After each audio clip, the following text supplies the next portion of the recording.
were opposing, they were pushing back on it. So the solution that came up was that, why don't we burn it? We'll burn it, we'll get electricity, it'll reduce it, we won't have to fill these canyons because these suburban homeowners are protesting. And here's a good place, we put it in South Central LA. And then they got, people who live in the neighborhood got wondering, wait a minute, you know, if you burn the waste, and all the trucks come in, and then there's dioxins and other chemicals that come out in the exhaust, you're taking a bad problem in one place and just relocating it and making it a worse problem in our community. So concerned citizens of South Central started to fight back. And don't put this in our neighborhood. There's a similar kind of fight going on in East Los Angeles too, another incinerator plant. So one thing that happened was when concerned citizens went to City Hall, so it's mostly African Americans, the dump sites would be also scheduled. So there's white homeowners fighting it. So they found themselves being put in a situation where it's going to either be here or there. They're pitted against each other. And they realized that the city was gaining them, scheduling them so you divide one group in the city against another group. So they did an end run. So concerned citizens talked to the people from the dump site and said, look, let's work together. Let's agree to support us. We both support each other. We don't want the canyons filled up. We don't want an incinerator. So they didn't fall for the divide and rule that was being used against them. They joined together, and the result was that LA, since they were blocked up, shifted over to much more in terms of waste reduction and recycling and composting. So if anybody live in LA? City of LA? So there's a blue bin for recyclables, you have a green bin for yard waste, right? That ought to say courtesy of concerned citizens of South Central, and I think it was like, I think the name of the dump site, but they were the ones that pushed it. They made it so the city couldn't burn it, and the city couldn't just dump it as quickly, and had to reduce its waste. So they made that happen. Okay. If you hear about it, it's the wisdom of the city fathers, but it was these movements from the neighborhoods that made that happen. On this one, the UCLA School of Urban Planning played a part in doing the analysis. They did the study and supported the arguments being made by the community leaders. Native American struggles. They see their fight as having gone on for 500 years. So environmentally, they predate the environmental movement. So to be able to decide what happens where you live, in their terms of self-determination as nations, is that we have the right to decide. So they brought that out. They brought that element into it too.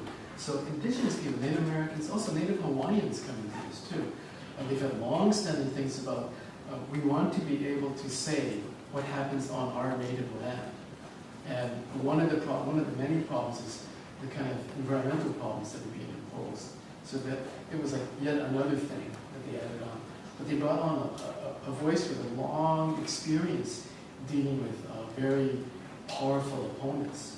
So they brought that in. They also brought in, so self-determination, they also brought in a worldview that integrated the environment as a part of life. You know, for most societies that are considered more advanced, we've tended to separate it, right? So I think the rest of the world is finding a way to bring it back together, that the nature is not over there and we're over here, but we are creatures within nature. People live in nature. And the indigenous people never made that break. They've always seen it as a part of the reality that we think about. So it stayed a part of the culture and it stayed a part of the politics. Sometimes we get it in a kind of mystical sounding way, but it's also very practical terms of like how do we live, what is your livelihood like? So they're not just an antiquated point of view from long ago. They do apply it to modern life. They're modern people. They're contemporary people that in the culture they held on to that point of view. Another part that we don't think about that often is the labor movement. One of the early issues from, for example, here's some examples. You know, in the farm workers union, they talk about pesticides because farm workers are right in it. Right? When you have pesticides that are bad for animals and pesticides that are bad for consumers, they're being sprayed and they're handling it. So for them it was an environmental issue, but it was just like workplace safety. They're getting poisoned by having to work with pesticides. So they fought to have greener agricultural practices. So it's an old issue with the farm labor movement. Another thing is that's really disappeared is the role that unions like United Auto Workers played in environmental issues. So early on, the UAW was funding environmental projects, trying to find ways to do things that were safe for workers, safe for communities, safe for the world, and made for good working conditions, made for good businesses. So they were trying to thread that needle very early on. And they were actually, everybody knows about the first Earth Day.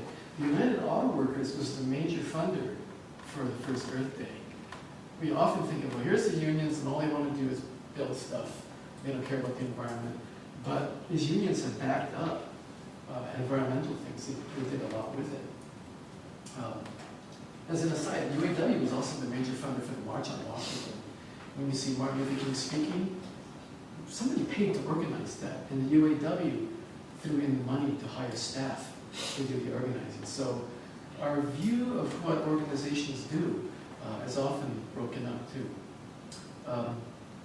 We have a clean ports policy, a clean trucks policy, and a major force in that was the Los Angeles County Federation of Labor. It was organized labor, plus the environmental groups, plus the neighborhood groups, plus the civil rights group. Kind of this grand coalition came together to try to find a way to clean port and an economically prosperous one for workers and neighbors and all that. So the other environmental issues, occupational safety and health, that's always been a big issue. Farm workers, when I mentioned, but just places where people work.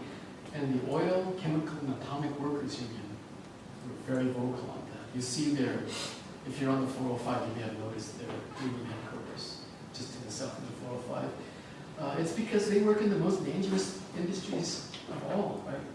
Oil, chemical, atomic, the kind of issues they face, the kind of things that go wrong on their jobs are so severe that workplace safety has been a big, really big thing.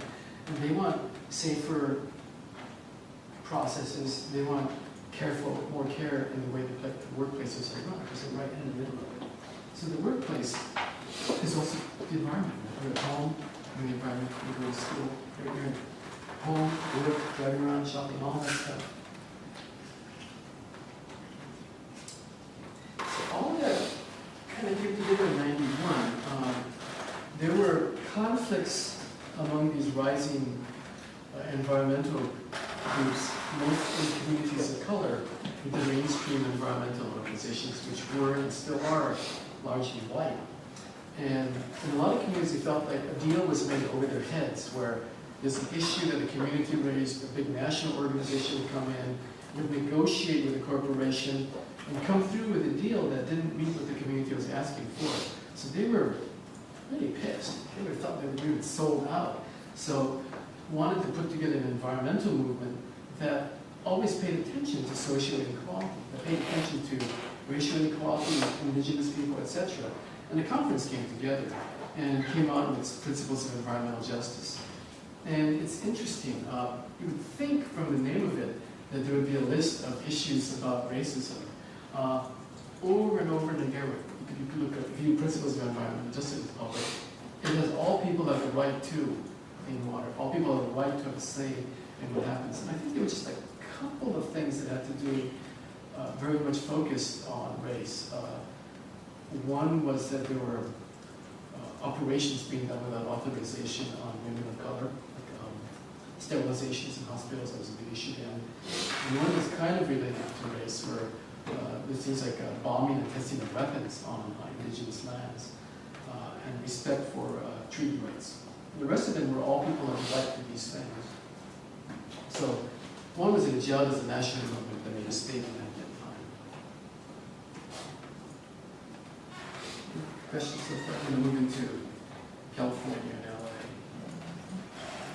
So what has happened in LA? Got a movement in California. And so one thing that there's legislation that has to do with how areas that are particularly affected by environmental problems are to be treated under the law. So the California EPA was assigned to identify disadvantaged communities. And most problems have the worst problem. Communities have the worst problems. It was a combination